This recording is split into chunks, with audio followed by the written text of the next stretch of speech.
Okay, we're live. Wow, exciting stuff. Okay, so welcome to our session today. We have 30 minutes to talk to you about Going Google and the role of leaders. I'd like to welcome Matthew Parr-Burnham, who is the principal of Fakenham Academy here. And as you'll see, he's been pretty instrumental in what we're doing. So what we're going to try and hopefully talk to you about is how to move from that situation where few people use a new way of working, such as Google, could be 365, but Google, to a situation where everybody does it. It's really tricky. It's really tricky. You inevitably at the start get a large number of people who you get a small number of people who are early adopters. They're really keen and they love it. But to move that from a small bunch of people to large numbers of people is just really tricky. And so we've pretty much done it. We have moved an entire cohort of kids and staff within 2 years from working on a non-cloud platform, a non-unified position to a position where we now all live within the Googleverse, as it were. That isn't to say that it's prescriptive, nobody has to do it, but that's what we've done. The benefits, as Matthew will tell you later, we think are enormous. But what we want to share with you, or Matthew particularly is going to share with you, that view from a school leader. As you'll hear, without the leader's support, I would say it's impossible. I would say it's impossible unless you've got the person at the top who is absolutely behind you on this. It just won't happen. You will not get this to roll out. So what's going to happen is that I have a very, very short presentation. It runs to about 4 slides. That's just going to give you a little bit of background. Then I'm going to hand straight to Matthew as early as possible. And he's going to give you some anecdotes. He's going to give you some real-life examples of how, from a leader of a school, how do you get everybody, all right, to move from essentially a position where you've got lots of different ways of working to a common way of getting the job done, and what some of the benefits of those are. Okay, so I have as I say, I have this little presentation, and I'm just going to get it up and ready to go. Bear with me a second. Okay, so I'm just going to share the screen, talk over the top. We'll be back with Matthew in just a second. Where are we? Okay, Matthew will make sure that he can see everything. I can do okay. it. Yeah, so that's up now. Okay, perfect. So my name is Mark House. I am currently have a rather glorious title of the Director of Innovation Technology for Fakenham Academy in North. We are a rural school on the east coast of the United Kingdom. We have about 8 students and about 100 staff-ish. That is changing at the moment. And me, part of them, is our principal of the academy. Okay. So, if you want to get everybody in the institution, everybody in your school, to go across a mixed approach to everybody in Google, it's important to understand that this is a change management program running, and some basic principles of change management. Some of the best guidance I got was from a site on Google, which is called Google for Work Connect Change Management. You can sign in. There's a whole bunch of people on there who are really fantastic advice on how to make the change happen. Because you're not going to be the first. You are not going to be the first school or workplace who needs to try to get it to happen, and you're not going to be the first people who find it really difficult.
things you have to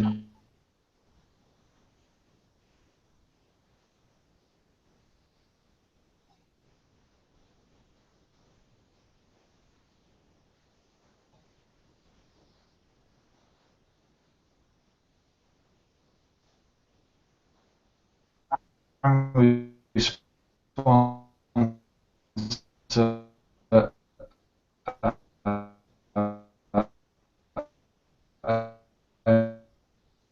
involved in this forest. So what I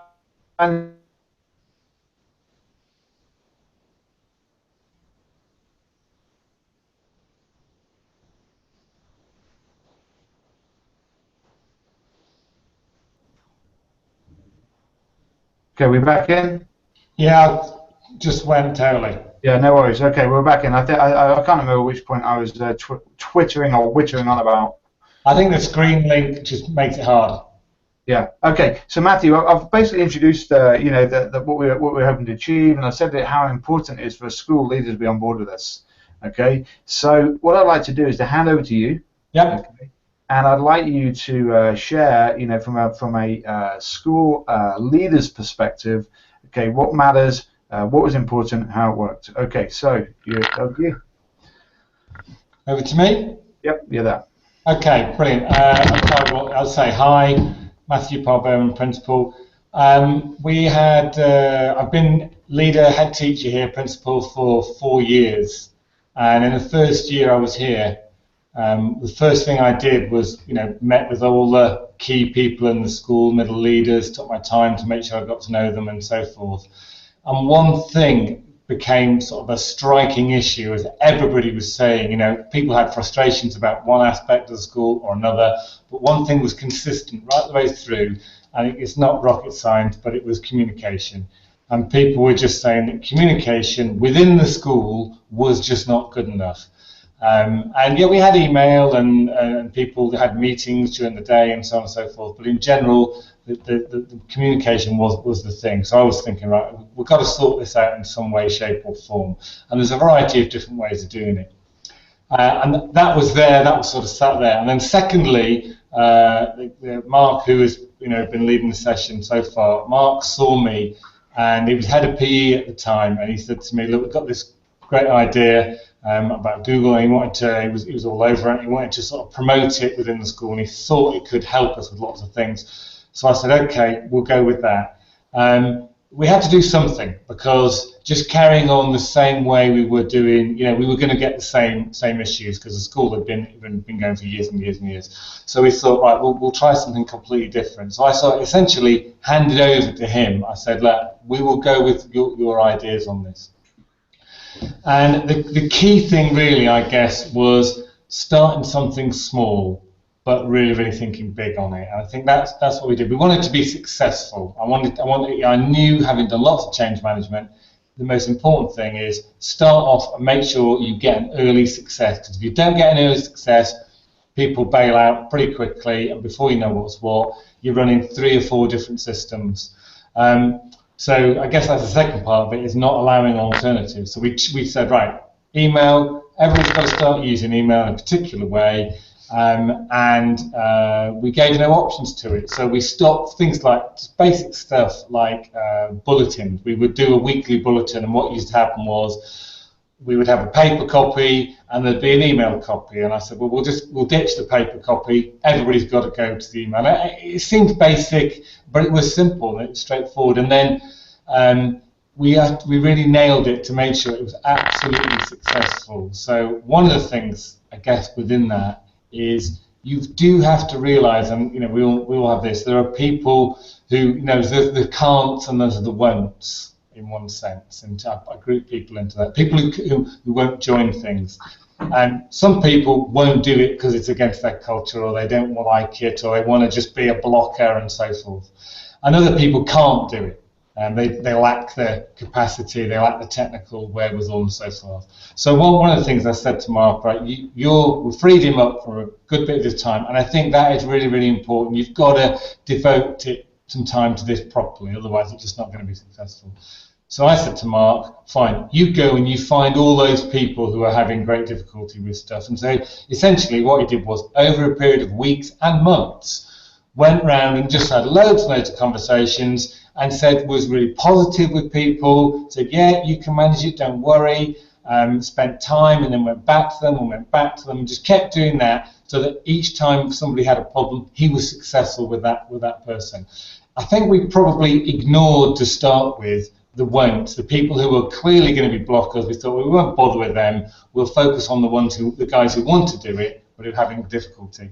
And I think that strategy works. If I'm honest, I think it does work, because you get a build-up of momentum, and it's basic change management stuff, but you get a build-up of momentum of people who are onto it.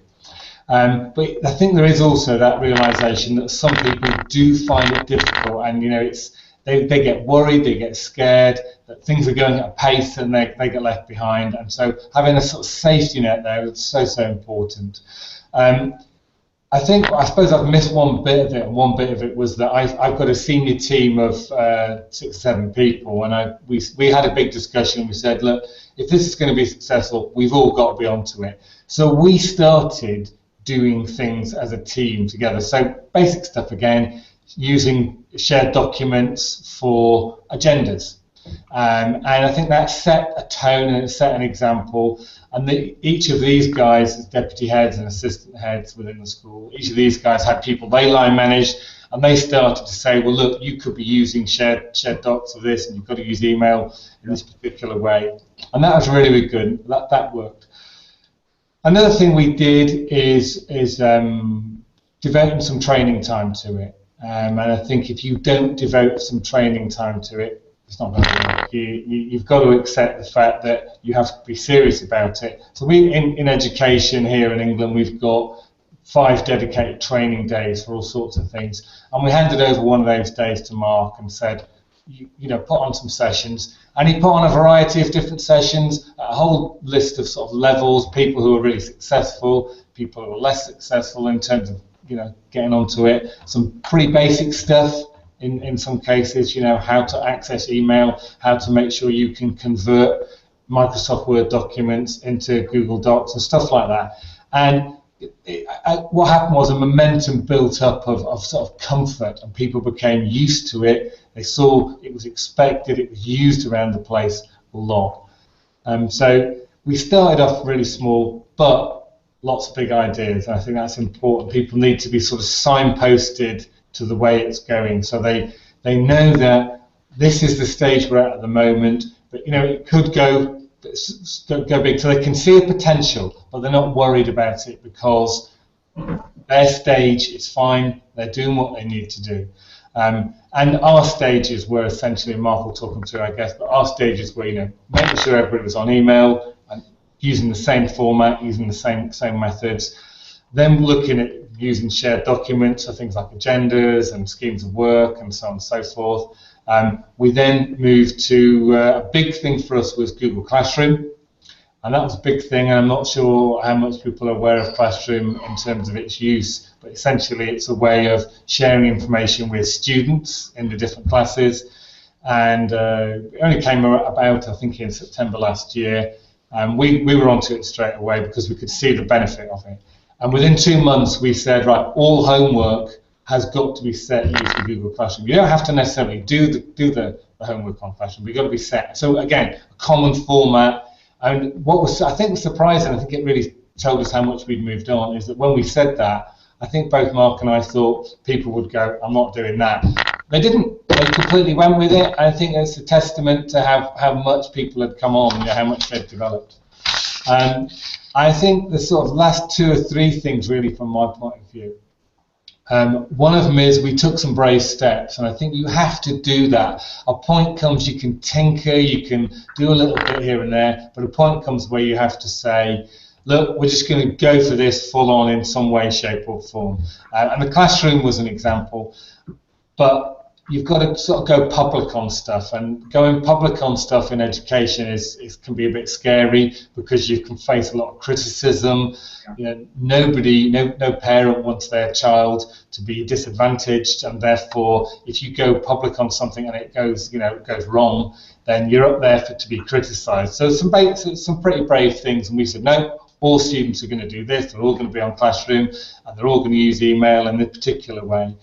I think there's another positive element for me is that going public means you can't go back. And you know, by doing that, by saying to yourself, we're going to take this brave step, it forces you to be successful on it because there's no way back. You've got to actually be successful. One aspect that Mark has been really positive, and he would say this, I'm sure, is finding some people, we call them champions if you want, but you know, people in the school or in an organisation who are successful or who want to work at stuff, and they don't necessarily need to be middle leaders or senior leaders. They can be anybody, and we've got some of our staff who are pretty junior in terms of their experience, but we gave them some bits of kit. Middle leaders, for example, we gave them all Chromebooks, so it's a publicly thing. But some of our younger teachers, we've given them Chromeboxes and said, fine, just get on with that, have a little go. And you've got to try those things. And those people then, they're successful, they start spreading the word, and suddenly you find you've got fewer and fewer people to sort of have a problem with, as it were. Mark will go on to the sort of next steps for us, really. One of the problems that we've had, and I know it's one of the questions that got put out, I think this is right, Mark, was about the different platforms. Is that right? Because I mean, to give the viewers a bit of a background, we're in a chain of schools, and we are the only one really who is fully Google, and the other ones are running on sort of different platforms. And there was a question about, well, how do you communicate between partner schools and external schools and all the rest of it? Because obviously, I'll be honest with you, the bulk of people are sort of Microsoft and what have you, and we're running Google. And one of the fears initially from our perspective was, this is going to be really difficult. You know, this is going to be really tricky because we're going to have a communication breakdown between ourselves and the other schools. But so that in itself, and I would assume, Matthew, you had to convince the other people in the academy chain or whatever that no, we're going to be okay, we'll go okay. So I think that's an interesting thing. If you can just talk people through how you manage that, that'd be great. Yeah, well, managing rather than managed, ongoing. Your description of it is pretty accurate. I think one of the things we did was I engaged people really early, the other organisations, very, very early on, told them we were looking at a different way so that they were aware of it. I think that's the most important thing. First off, don't just run stuff in secret, get out there, talk about it. It was going to be difficult because some of the people we were talking to were, dedicated Microsoft people. They lived and breathed it, and they couldn't see any other solution to things. Again, pointed out the benefits, two particular benefits for us. Were, and I think it applies to everybody, were the ease of use, because it's just so much more intuitive. The Google stuff is just so much more intuitive, the shared stuff. And when I'm able to, and I was able to demonstrate many times, so I took every opportunity whenever we had guys from the head office or guys from other places, other institutions, and I said, oh look, this is how we're using Google Forms in this way. For example, they wanted to know, we're doing student surveys, and we had a meeting on a Tuesday, I think it was, and the next day we were meeting all back together, and I said, look, I'll get some surveys put together, and the next day when they all came in, we had a survey that had over 250 people's views on it, student views on it, and they were like, with all the graphs and everything, simply done. And all we'd really done is we just put it out on email to students, and they'd done the survey, and they were amazed at the fact that the speed of response, if you like. So ease of use was a key thing, and cost. We're under massive financial pressures, like most public services, and we're in a climate where publicly nationally, the government and so forth are saying, I know we value education, we're going to keep it the same. The reality is it's cuts, cuts, cuts. And so we've got to find every possible way to be more efficient. And Google's free, bluntly, but basically, and it works for us in that point. So pointing out the benefits. One thing that's really, really helped has been the compatibility, the fact that simple stuff like you can save Google Sheets into Word documents and so on, so Excel and so forth, and then send them on. So we weren't incompatible. We are able to send them our stuff. And what I'm now doing, the next stage for me is I'm working on one of the other organisations, a similar size school to ourselves, to try and get them engaged. Picking them because they're like-minded in terms of flexible approaches to things, and also they've got the same sort of budgetary pressures as we've got, and my aim is to get them involved in it, and then there'll be at least a little bit of momentum building through. That's how we've done it. Yeah, I mean, I think that whole budgetary thing is really interesting, isn't it? Because over here at the moment, it's going to get tighter and tighter, and we have to look at new ways of working to make that happen. Okay, I'm just going to very quickly nip back to the presentation, Matthew, and then we'll pop back and finish up with you in a second or two. Okay, so I guess for both of us, the key test is we've invested 2 years in this, and the key test is, well, is anybody using it? Because I mean, we've been in the game a bunch of years, and we've seen IT projects come and go. And we've seen massive amount of money thrown at it, but frequently you dig down into the data, and actually the number of people using it is not huge. Okay, and I think what we've been really impressed with is actually the adoption of this, haven't we? So we're monitoring. Are the kids using it, and are the staff using it? And I think as a school leader, that's absolutely pivotal. You want to be able to say to parents or other school leaders, look, that people are using this, and it is engaging the kids, and ultimately it's going to help us to improve the life chances of those kids, because it's going to improve their outcomes. Okay, so if we just nip back to the presentation very quickly. Okay, hopefully this is not going to bomb out. So this is what we were watching, okay, during the first stage of our project. And for those of you not familiar with this is the admin, and you'll see that there's variables. So you have Gmail, Drive, and Google. Gmail and Drive, they were this. So we launched in June 2013. You should see that there's a bit of a spike, actually. Okay, and then I'm not just for you, and then on holidays, then we had a huge spike the other side. We have essentially about 800 people, okay, and 800 people using it.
Okay.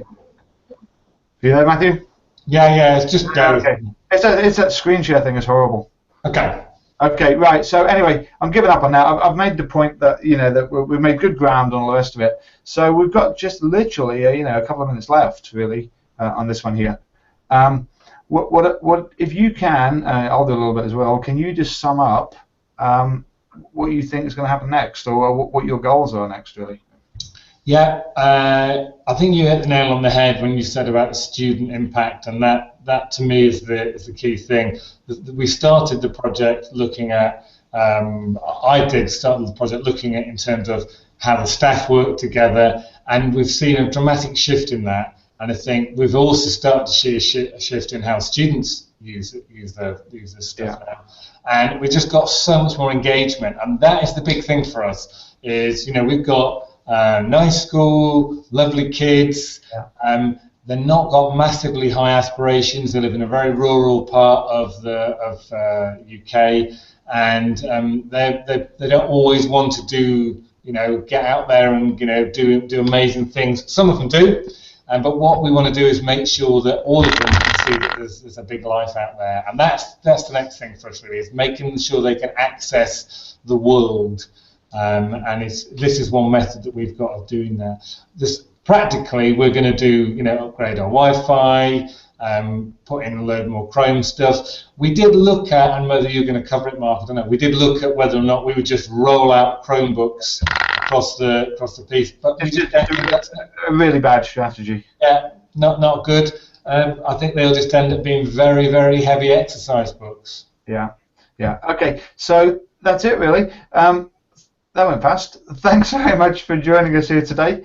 Thank you, Matthew. We're both open to contact. I'm sure if there is any school leader out there or anyone really who's trying to get this up and running in your school, please do not hesitate to contact me or Matthew. Details will be available on the links to this presentation. And that's it. Have a great day, everybody. I look forward to seeing everybody else's presentations today. It's been fun. Thank you. Cheers. Thank you. Bye.